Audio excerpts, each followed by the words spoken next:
Hey guys, thanks for joining me. Today we're going to be installing Ubuntu alongside our Windows installation on our actual hard drive. So you're going to need a few things for this. First, you're going to need a USB disk drive. I recommend 8 gigabytes or larger. And you also need a program called UNetBootin. So to get that program, open a web browser and type in unetbootin.sourceforge.net. And when you get to this page, download the Windows version. And I'm going to select Open. Now, while this is downloading, I want you to plug your USB disk drive in. And once it's in, right-click on your Start menu icon. This should be the same for every version of Windows since Windows XP. When you right-click it, you should get a menu, and there should be disk management in that menu. So click on that, and we're going to format our USB drive in order to be able to install the ISO image of Ubuntu on it, which we downloaded in the first video. So in the disk management screen, you're going to see a lot of things. Actually, you're probably only going to see a few things because you haven't yet done any formatting to your hard drive. So what you should see is a few smaller partitions at the beginning of your hard disk, and then a very large C drive, which should be NTFS. That's your Windows partition. Mine have already got some partitions here from previous Ubuntu installations. We're not going to worry about the disk 0 right now because that's not what we're focusing on. First, we need to find our USB stick. You can usually find it by the size of the device. And right-click on it and click Format. And you can name it anything you like. The important thing is that the file system must be FAT32 in order to boot off of the USB stick. So make sure that's selected. Leave everything else, and I recommend checking this perform a quick format. Otherwise, it's going to take a while. So leave that checked. Okay. Now it's going to format, and it should happen pretty quickly.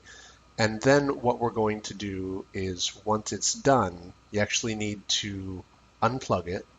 So remove it from your USB port. And then put it back in. And what this is going to do is it's going to mount it so that UNetBootin can see it, and so we can install on there. Now I got a notification here that said it's the F drive, so it's already selected, so I don't need to do anything here. I need to select disk image because we're going to specify the ISO image that we're going to burn to this USB disk drive. So hit this button over here and browse to the file that you want to install. So mine is in Downloads, Ubuntu. And this is the same ISO image we downloaded in the first video. It's the same one that we installed in VirtualBox, and we're going to be using it now as well. So select it and hit open.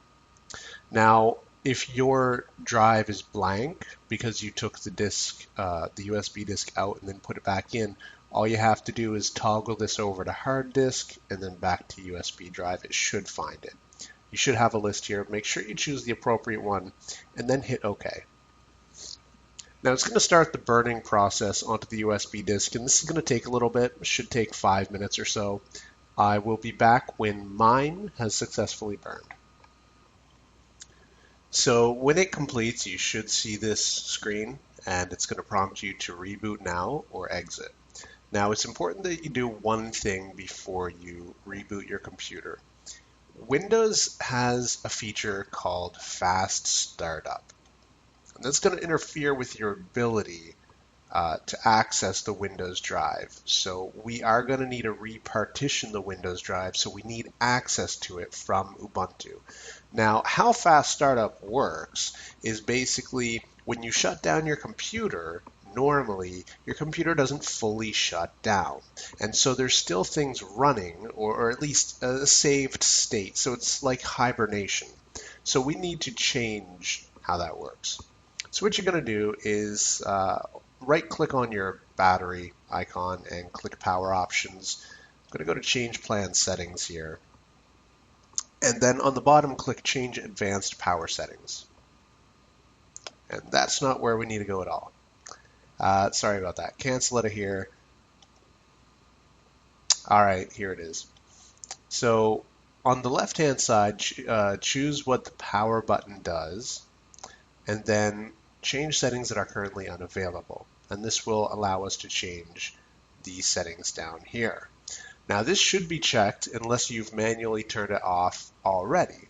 What you want to make sure is that this is unchecked, and then hit Save Changes. So feel free to either reboot now or exit and then manually restart the computer.